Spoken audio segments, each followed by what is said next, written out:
పాల్గొన మాసం అంతా కూడా మకర రాశి వారికి ఎలా ఉండబోతుంది, వారి జీవితంలో ఇంతవరకు కష్ట నష్టాలు ఎదుర్కొని ఉండవచ్చు.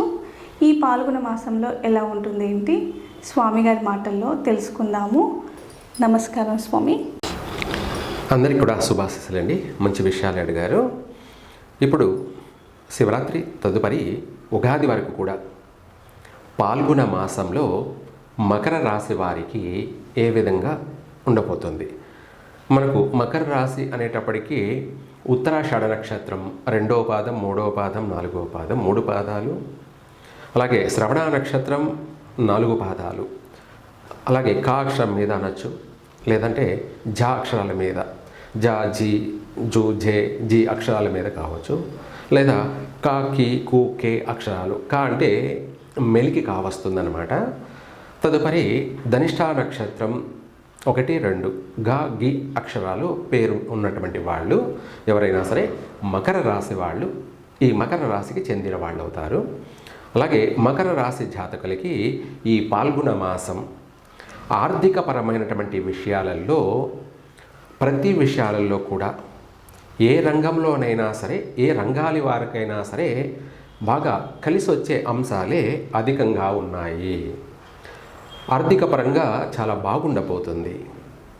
అయితే ఇక్కడ కొన్ని విషయాలలో ఏమిటంటే అంటే మొత్తం మీద ఓవరాల్గా చూసుకుంటే మకర రాశి వారికి అనేక విషయాలలో బాగుంది. ఆర్థికపరమైన విషయాలే కాకుండా వ్యాపారపరంగా నూతన వ్యాపారాలకు శ్రీకారం చుడతారు. ఎవరికి తగినట్టుగా ఎవరి ఆలోచన విధాన ప్రకారంగా ఎవరి స్తోమతలను బట్టి వారు అనేక వ్యాపారాలను కూడా ప్రారంభం చేస్తారు. ఆల్రెడీ ఎప్పటి నుంచో చేస్తూ ఉన్నటువంటి వాళ్ళు నత్తనడకన సాగుతున్న వ్యాపారాలు కాస్త ఇప్పుడు తొందరగా శీఘ్రంగా ఊపందుకునే అవకాశం ఉంది. అభివృద్ధి చెందే అవకాశాలు బాగా ఉన్నాయి, పుంజుకుంటాయి కూడాను. అన్ని వ్యాపారాలు పుంజుకుంటాయి. ఆర్థిక పరంగా లాభసాటిగా కూడా కొనసాగుతుంది వ్యాపార రంగాల వారికి. అలాగే మిగతా విషయాల్లో చూసుకుంటే విద్యార్థులకి మంచి మాసం అని చెప్పాలి. చదివింది బాగా చదవగలుగుతారు. చదివింది గుర్తుపెట్టుకొని మరి పరీక్షల్లో పాస్ అవుతారు కూడాను. ఎక్కువ శాతం, అధిక శాతం వచ్చేసి ఫస్ట్ క్లాస్ అయినా కావచ్చు, లేదంటే వీలైనంత వరకు ఫస్ట్ క్లాస్లోనే ఈ యొక్క మకర రాశి వాళ్ళు పాస్ అవుతారు. వాళ్ళ యొక్క కష్టం వృధా కాదు. కష్టానికి తగినట్టుగా వాళ్లకు పాస్ అయ్యి అటు స్కూల్లో తోటి విద్యార్థులతో కావచ్చు, లేదా ఇంట్లో తల్లిదండ్రుల కుటుంబ సభ్యులతో కావచ్చు సంతోషంగాను ఉల్లాసంగాను గడుపుతారు. పై చదువుల కోసం కూడా విదేశాలకు వెళ్ళే అవకాశాలు కూడా అధికంగా ఉన్నాయి. అలాగే మనం అనుకున్నట్టుగా విద్యార్థులు పై చదువుల కోసం విదేశాలకు వెళ్ళి చదువుకునే అవకాశం కూడా ఎక్కువగా అనుకూలత ఉంది. అలాగే మనకు ఉద్యోగ ప్రయత్నాలు చేస్తున్నటువంటి వాళ్ళు ఈ మాసంలో ప్రశాంతంగా ప్రతి ఒక్కరు కూడా ఉద్యోగ ప్రయత్నాలు కొనసాగించవచ్చు. ప్రత్యక్షంగా మనకు అనుకూల వాతావరణం ఉంది కాబట్టి, దైవానుగ్రహం అనేది గ్రహాల యొక్క అనుకూలత ఉంది కాబట్టి స్వదేశంలో అయినా సరే, లేదంటే విదేశాలకైనా సరే ప్రయత్నం చేయొచ్చు. విదేశీయాన యోగం కూడా జరిగే అవకాశం ఉంది. అలాగే అక్కడ కూడా మంచి ఉన్నత ఉద్యోగాల్లో, ఉన్నత రంగాలలో కూడా రాణించగలుగుతారు. లేదా చేస్తున్నటువంటి వాళ్ళు, ఉద్యోగం చేస్తున్న వాళ్ళు కూడా ప్రమోషన్ పొందే అవకాశము ఉంది. అలాగే విదేశీయాన యోగ అవకాశాలు అనేది బాగా కలిసి వచ్చే అంశాలే అధికంగా ఉన్నాయి కూడాను. ఆర్థికపరమైన విషయాలలోనూ, ఇటు విద్యారంగాల్లోనూ, అటు ఉద్యోగ రంగాలలో కూడా ఒక ప్రత్యేకత కనపరుస్తూ ప్రతి విషయంలో కూడా చురుగ్గా ముందుకు కొనసాగుతారు. తదుపరి వివాహ ప్రయత్నాలు కూడా మకర రాశి వారికి అధికంగా కలిసి వచ్చే అవకాశాలు ఎక్కువగా ఉన్నాయి. గతంలో ప్రయత్నం చేసినవి మళ్ళీ పిలిచి మరీ శుభవార్తలు తెలియచేసే అవకాశం ఉంది. ఆగిపోయినటువంటి సంబంధాలు కూడా మళ్ళీ ఖాయమయ్యే అవకాశము ఉంది. పెళ్లి ప్రయత్నాలు బాగా కలిసి వస్తాయి. లేదా ఇప్పుడు ప్రారంభం చేసినా కూడా తొందరగా వెంటనే చకచక సంబంధాలు కుదిరి తొందరగా గృహంలో వివాహ కార్యక్రమాలకన్నిటికీ కూడా శ్రీకారం చుడతారు. ఒక వివాహ కార్యక్రమాలే కాకుండా ఈ రాశి వాళ్ళకి స్థలం కొనడం కానీ, లేదంటే స్థలాలు అమ్మడం కానీ, రియల్ ఎస్టేట్ వ్యాపారం కలిసి వచ్చే అవకాశాలు మెండుగా ఉన్నాయి. అటు క్రయ విక్రయాల్లో రెండిట్లో కూడా లాభసాటిగా కొనసాగే అవకాశం అధికంగా ఉంది.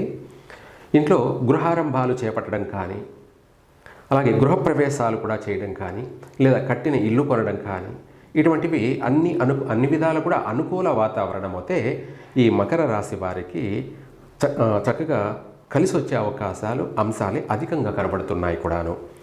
తర్వాత ఇవి కాకుండా కొంత ప్రయాణాలలో కొన్ని సమస్యలు ఎదురయ్యే అవకాశం ఉంది, కాస్త అలసట చెందే అవకాశము ఉంది, లేదంటే ఇంకా సహనం కోల్పోయే అవకాశం ఉంది ప్రయాణాల విషయాలలో. ఇంకా చెప్పాలంటే మకర రాశి వారికి ద్వితీయ స్థానంలో కుంభరాశిలో గ్రహ సంచార ప్రభావాల వల్ల అటు అష్టమ స్థానం కేతు ఉండడము, ఇటు ద్వితీయ స్థానంలో రాహువు, కుజుడు, సూర్యుడు, బుధుడు కలిసి ఉండడం, తదుపరి మూడో స్థానంలో కూడా శని యొక్క ప్రభావం కాస్త వీళ్లకు ప్రమాదాలు సంభవించే అవకాశం ఉంది. కాబట్టి ప్రతిరోజు ప్రతినిత్యం కూడా మీరు ఇంట్లో నుంచి బయలుదేరేటప్పుడు శుభ సూచకాలు చూసుకొని బయలుదేరడం మంచిది, లేదా శుభ సమయంలో బయలుదేరడం మరీ మంచిది. ఇంకా కూడా నిద్ర లేవగానే వీలైనంత వరకు మంచం మీద నుంచి నిద్ర లేస్తుండగానే దైవ దర్శనం, ఇంట్లోనే ఏదైనా సరే దైవ దర్శనం అంటే గణపతిని చూడడం కానీ, లేదంటే లక్ష్మీదేవిని ఫోటోను చూడడం కానీ, నిద్ర లేవగానే కళ్ళు తెరవగానే దైవ దర్శనం చేసుకోవడం వల్ల ఈ యొక్క ప్రమాదాలను తప్పించుకునే అవకాశము ఉంది, రాబోయేటువంటి ప్రమాదాలు. అలాగే వాహన యోగం కూడా అనుకూలంగా ఉంది, నూతన వాహనాలు కొంటారు. అలాగే శుభకార్య మూలకంగా అధికంగా ధనం కూడా ఖర్చు చేస్తారు. ఏది ఏమైనా కూడా స్థిరాస్తులన్నీ కూడా ఈ మాసంలో చాలా వరకు కూడా కూడబెట్టే అవకాశాలే అధికంగా ఉన్నాయి మకర రాశి వారికి. తర్వాత ఇంకా కూడా అన్ని విషయాలలోనూ అన్ని రంగాలలోనూ తప్పించుకు తిరుగువాడు ధన్యుడు సుమి అన్నట్టుగా రాబోయేటువంటి సమస్యల నుంచైనా మనం బయటపడడానికి, ప్రతి రంగంలో విజయం పొందడానికి మనకు సర్వ విధాలా కూడా దైవానుగ్రహం కలగడానికి, ఎవరైనా సరే అందరికీ అన్నీ తెలుసు, అన్ని ఆలోచనలు ఉంటాయి, ప్రతి ఒక్కరికి కూడా చేసే శక్తి ఉన్నప్పటికీ కూడా దానికి తోడు దైవం యొక్క అనుగ్రహం పొంది ఉంటే, దైవానుగ్రహం పొందితే ఇంకా మనకు ఎటు చూసుకున్నా కూడా తిరిగే లేదు, 3 పువ్వులు 6 కాయల్లా కొనసాగే అవకాశమే ఎక్కువగా ఉంటుంది. అయితే ఇంకా కూడా ప్రతి రంగంలో విజయం పొందడానికి ఒక మంత్రాన్ని తెలియచేస్తా. ఆ మంత్రం కూడా మనకు వీర దక్షిణామూర్తి అంటే ప్రతి విషయంలో విజయం వరించడం, దాన్ని విజయ దక్షిణామూర్తి అని కూడా అనవచ్చు.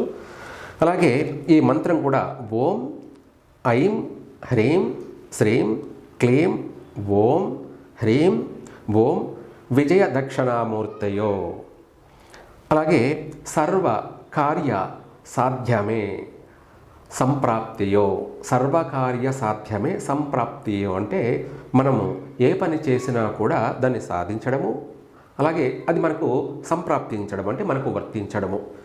మనము ఏ పని మొదలుపెట్టినా కూడా ఆటంకాలు అవరోధాలు లేకుండా పూర్తి అవుతాయి.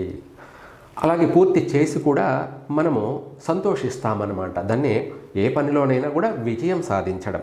విజయం ఎప్పుడైతే కలుగుతుందో అప్పుడు అందరికీ కూడా మనశ్శాంతి, సంతోషము, నేను ఈ పనిని సాధించాను అనే ఒక గర్వం కూడా వచ్చే అవకాశం ఉంది. కాబట్టి ఈ యొక్క మంత్రాన్ని ఈ మకర రాశి వాళ్ళు ఉదయాన్నే పఠించవచ్చు, లేదంటే సాయంత్రం అయినా పఠించవచ్చు. కానీ ఉదయం పఠించడమే ఈ మంత్రము ఉత్తమం.